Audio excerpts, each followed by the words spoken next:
အားလုံးပဲမင်္ဂလာပါရှင် Resilient Page ကနေပြီးတော့မှပြန်လည်ကြိုဆိုလိုက်ပါတယ်ဒီနေ့မှာတော့ the most useful English expression for ordering food ဆိုင်တွေမှာတစ်ခုခုသွားဝယ်တဲ့အခါမှာ English လို့ဘယ်လိုမျိုးလေးတွေပြောမလဲဆိုတာနဲ့ပတ်သက်ပြီးတော့မှပြောပြသွားချင်တာပဲဖြစ်ပါတယ်ရှင်ပထမအဆုံးအနေနဲ့နေထိုင်မှုအတွက်နေရာလေးယူမယ်လို့ပြောတဲ့အခါမှာဆိုရင်တော့ဒီလိုမျိုးလေးပြောလို့ရပါတယ် so a table for two please လူ2ယောက်အတွက်ထိုင်ကုန်တစ်ခုယူမယ် a table for two please a table for two please menu ကြည့်ချင်လို့တောင်းကြည့်တဲ့အခါမှာဆိုရင်တော့ can I see the menu please menu ကြည့်လို့ရမလား can I see the menu please can I see the menu please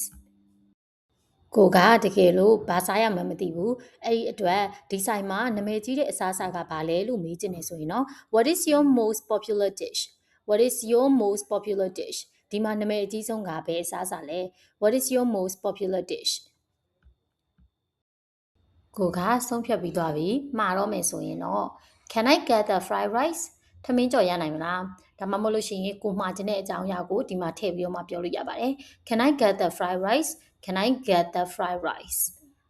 ဒါဆိုရင်တော့နောက်တစ်ခါစားတောက်ဆိုင်နေသွားတဲ့အခါမှာဘယ်လိုမျိုး English လို့မှာရမလဲဆိုတာကိုသိသွားမယ်လို့ယုံကြည်ပါတယ်နော် So thank you so much for your attention see you in next video by the way don't forget to like and share the page